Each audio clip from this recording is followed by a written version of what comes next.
موږ په دنیا کې هغه کسانو ته سوچ کوو یو کس دی قومي اسمبلی ممبر دی ناظم دی ایسیچو دی جرنیل دی کرنیل دی میجر دی زه دا سوچ کوم چیرې چې د سره به تعلق څنګه جوړ کړم د سره ایسیچو سره تعلق څنګه جوړ کړم بیا خو چې ارامیتوبونه کوم ګیرېږم که نه ارامیتوبونه کوم ګیر د پلانکي سره چې تعلق څنګه جوړ کړم مخکې مې چې په کار راځي تا ته وایم د الله د دې ټولو خالق سره ولې نه جوړی د الله سره ولې نه جوړی او دا تعلق په جومات کې او د الله والو په مجلس کې جوړېږي محترم دا تعلق د الله او دا څه نه ده چې که ستا څه خیال دی چې ایمان به یوسم ستا څه خیال دی چې د مولا سره مې بغض دی ایمان به یوسم ستا څه خیال دی محترمو چې د دین سره مې بغض دی دین ما صرف د شهوت او د خپل دغه د ذهن تابع کړی دی نو څه دی خیال دی چې ایمان به یوسم محترمو دا دې تصور دی چې ایمان به یوسم نه جملې ته توجه شه کم انسان دوه کرته زما رب اعلان وکړه دوه کرته توجه شته وایي دوه کرته زما رب د جنگ اعلان کړی دی دوه کرته نمبر 1 د هغې کس سره زما رب وایي په ټول دین او احادیث او قرآن کې چېرته داسې زما رب نه دي فرمایلی چې زما د رب د طرف نه اعلان جنگ دی لیکن په دوه موقعو باندې په ټول اسلام کې او په ټول قرآن کې او په ټول دین او احادیثو کې زما رب دوه کرته وفرمایل چې د دوه کسانو سره زما د رب د طرف نه اعلان جنگ دی نمبر 1 کم انسان چې په دنیا کې سودخور دی زما رب جمله وفرمایله اے د محمد رسول الله امتیانو زما جنگ ته تیار شه زما د پیغمبر جنگ ته تیار شه او زما سره چې د چا جنگ راشي جمله زما سره د چا په معاشره کې چې د چا سره جنگ راشي قیمتي شی ته ضبط کوي نو زما رب وفرمایل چې زما چا سره جنگ راشي ستا قیمتي شی ایمان دی چې هغه به نه ضبط کوم محترم الله دې موږ ته ایمان سالم پاتې کړي شوق سره آمین ووایي نمبر 1 چې سودخور د زما رب اعلان جنگ دی د اسمان نه د قرآن نه ډایرکټ د جنگ اعلان دی زما او د پیغمبر نمبر 2 انډرپلو والته انډرپلو والته زما رب درته د جنگ اعلان کړی دی ټولو ته محترمو کم کس چې انډرپلې کړی دا د اسمان نه ورته زما رب او د فرش نه ورته زما پیغمبر د جنگ اعلان کړی دی محترم اوس ویریږي په خپل ایمان کم کسان چې انډرپلې کوي یقین مې نشته زما پیغمبر جمله تېره کړه چې ایمان به تیر کړي ایمان نشي تیرولی اوس که یو انسان وایي چې دا خبره دروغ ده په دې کافر شو ښځه ته طلاق ده لکه د پیغمبر په یو زبر کې خو په یو زبر او زیر کې خو دغه نشي تللی نمبر 2 چې زما رب اعلان جنگ کړی دی او پیغمبر اعلان جنگ کړی دی هغه د الله والو د علماء سره بغض دی من عادى لي وليا زما پیغمبر جمله وفرمایله من عادى لي وليا فقد آذنته بالحرب چا چې زما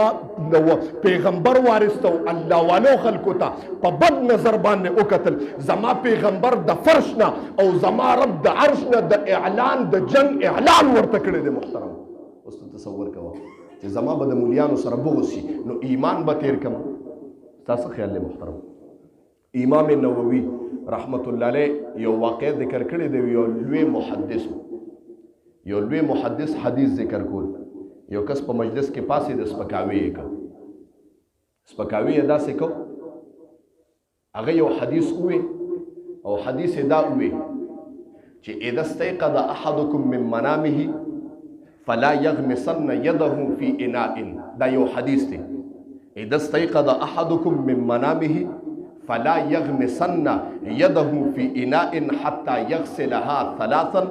ذکا فانه لا يدري اين باتت يده د پیغمبر یو جمله یو حدیث په درس کې وي چې کوم انسان د خوب نه راپاسي نو په لوښي کې لاس مدن نه کوي د اوبو په لوښو کې ځکه چې فانه لا يدري اين باتت يده اول لاس درې پیرې وینځلو لوښي کې دن نه کوه ځکه پته نه لګېږي چې ستا د لاس کوم ځای کې وخت تېر کړی دی ستا د لاس ټوله شپه کوم ځای تېره کړې ده نو یو کس پکې راپاڅېده توجه شته یو کس پکې راپاڅېده اوس دا خبره ډېره بده ده وایي حضرت ما ته پته ده چې د ما لاس کوم د شپه تېره کړې ده هغه ته کوم ځای تېره کړی وایي زما لاس زما د ډکو بولو په متیازو کې شپه تېره کړې ده زما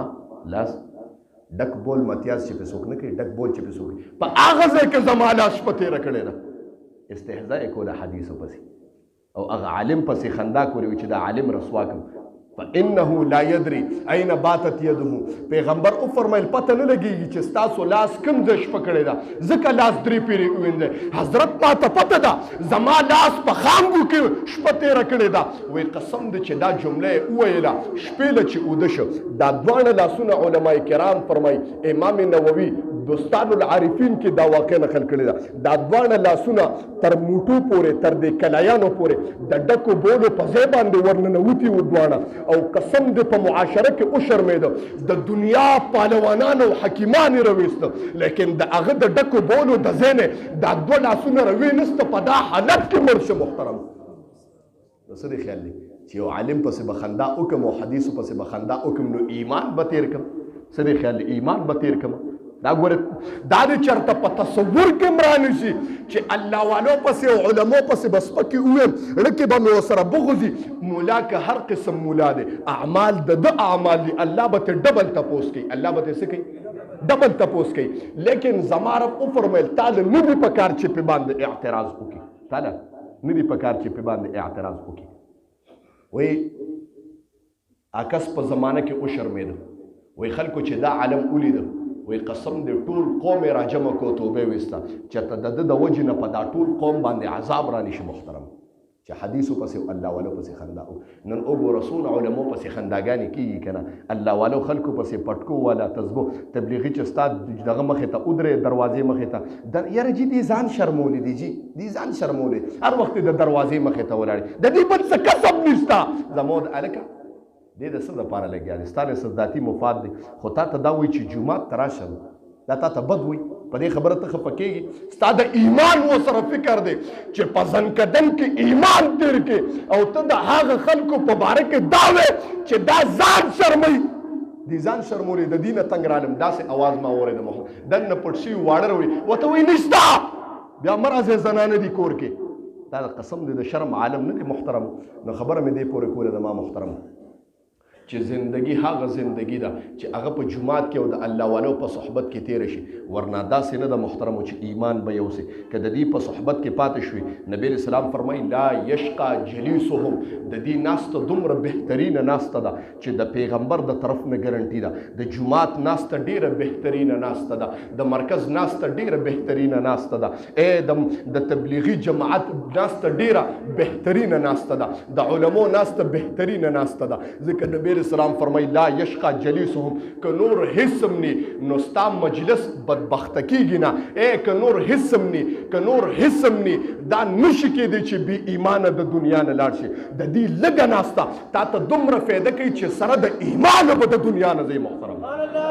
اوس چا سره وخت دی چې په جومات کې لږ ساعت کښېني؟ چا سره وخت شته؟ چا سره وخت شته چې جومات کې د امام سره کښېني؟ چا سره وخت شته؟ دې وخت کې چا سره مصروفه زندگی ده، مصروفه قسم دې زندگی داسې تېرېږي زموږ د مخې داسې مړي کېږي، داسې مړي. هلکه موږ یاره جدي خو ما سره پرون ګرځېده، اوس مړ شو، اټ اټیک وشو،